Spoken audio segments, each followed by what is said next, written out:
Hello, dear friends. Thank you for joining me. My name is Juliet Huang, and I'm a pediatrician here in Southern California.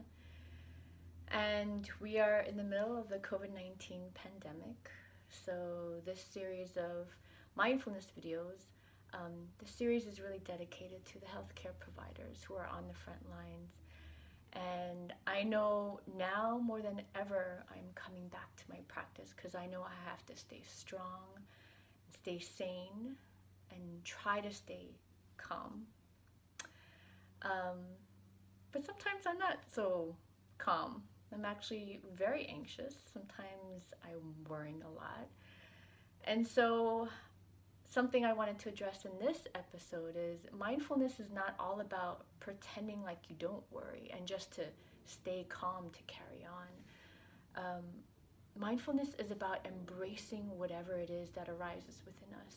It's listening with respect and intention and compassion to whatever arises within us and to hold it, just like a mother embraces her child.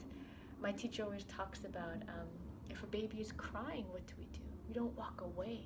We actually pick up the baby, we hold the baby, and we listen to what the baby needs.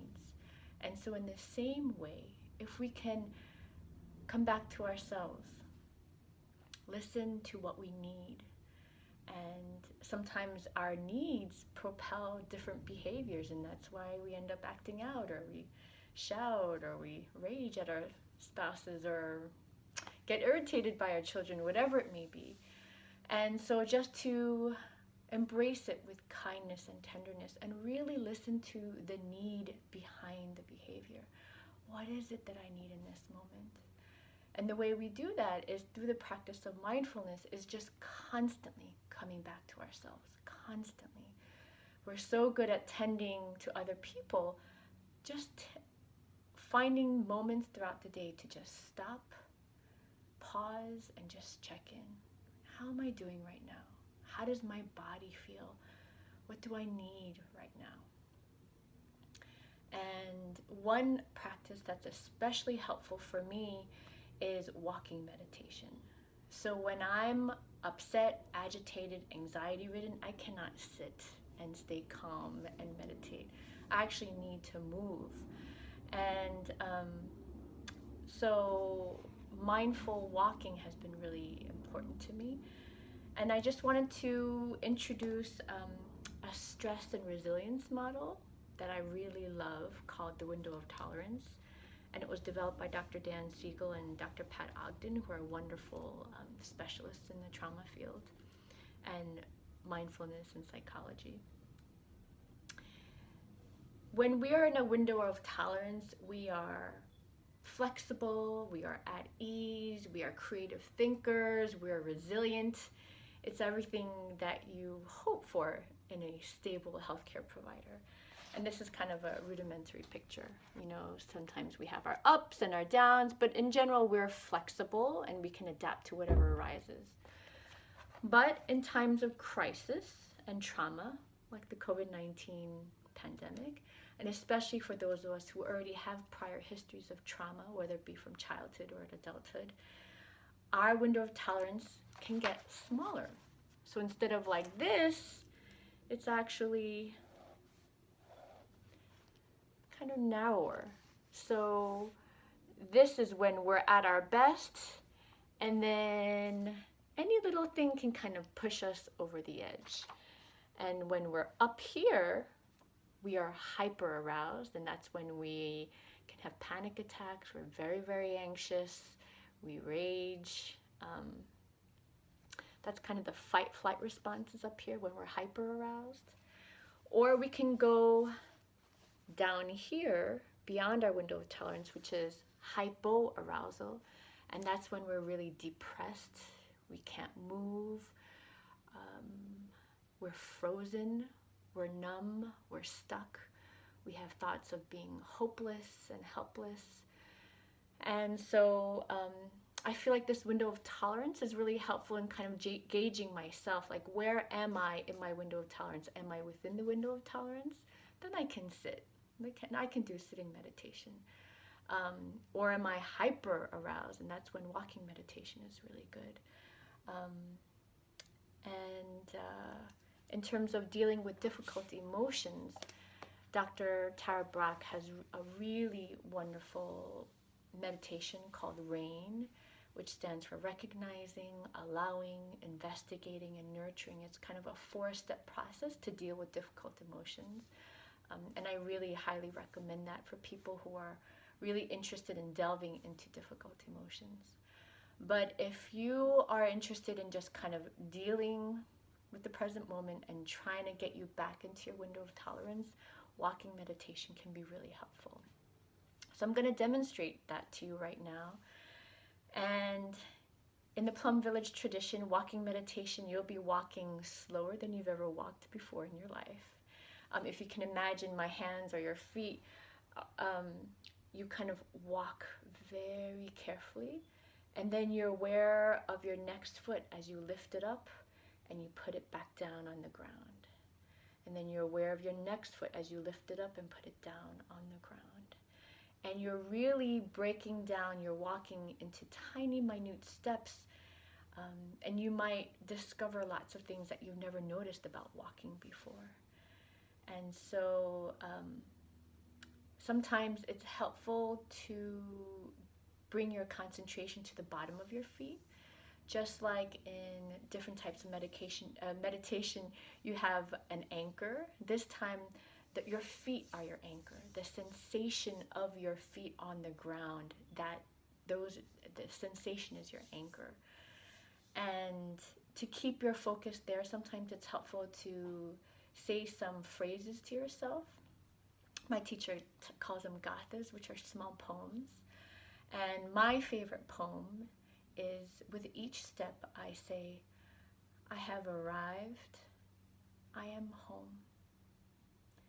So my teacher talks about the practice and using the practice and our anchor to come back to ourselves as finding our true home.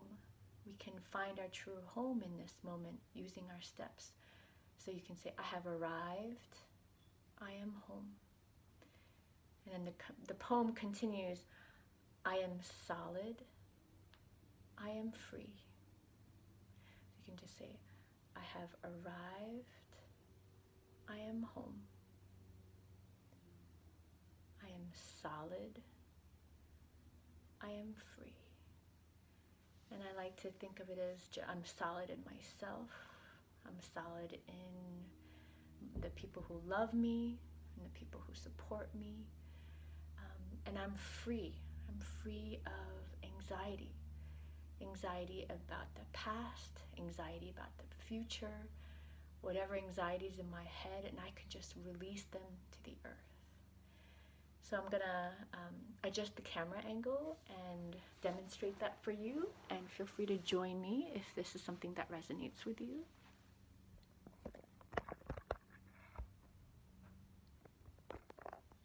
Okay, so, and you can also coordinate it with your breath. So you can start, and we'll just do walking for a couple steps.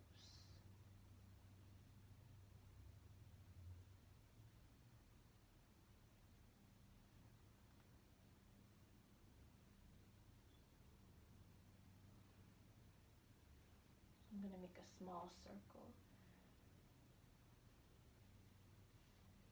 And it's helpful if you coordinate it with your breath, if that's helpful to you. So you can breathe in and out. Ooh, and it's normal to lose your balance.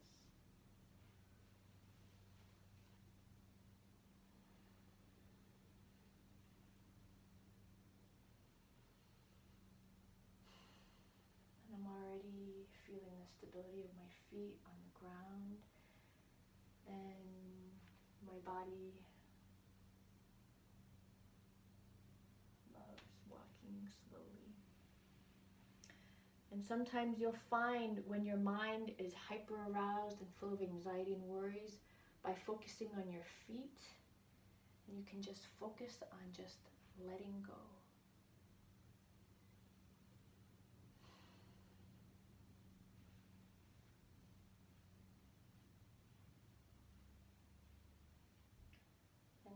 it's helpful for you, we can introduce our gatha, our short poem.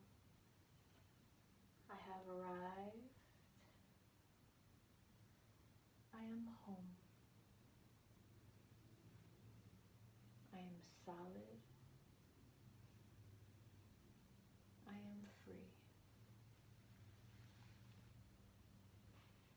And you can take a few steps in between.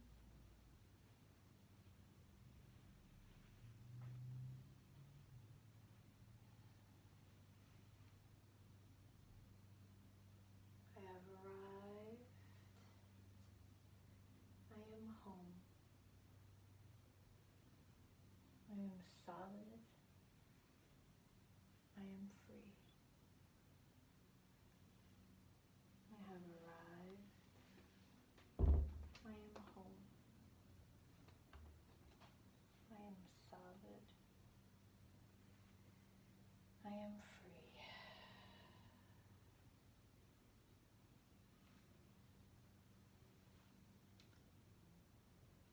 And I'll let you walk in quiet for a few seconds.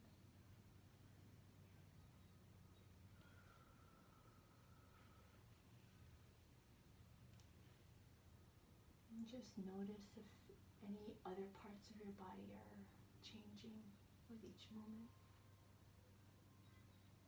And then you could bring your awareness back to your feet. And you can bring some gratitude to your feet and all the bones and ligaments and tendons that help us move and all the blood vessels that are there.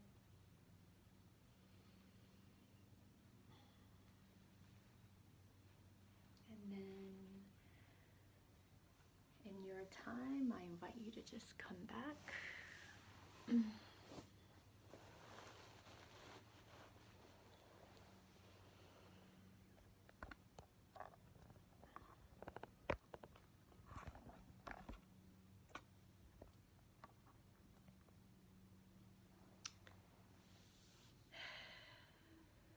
So let's just take a moment to just check in with our body. How did it feel to walk slowly with intention and mindfulness? Maybe you notice your heart beating, or there's tension in other parts of your body, or maybe there's some relaxed sensations, maybe some buzzing, or maybe some numbness. Whatever arises is totally okay. So I hope this demonstration of mindful walking was helpful. And you can dedicate different parts of your day to mindful walking. And it doesn't have to be that slow, as long as you're aware that you're walking. Our teacher really encourages us to have a mindful walk from our car to our office or to our clinic. And I invite you to just play around. Maybe you can walk mindfully every time you walk down the hallway, or every time you walk up to your front door, or every time you step outside your front door, whatever it may be, something that resonates with you. So I invite you to play and explore, and may you be happy, may you be healthy, may you be free from injury, may you be free.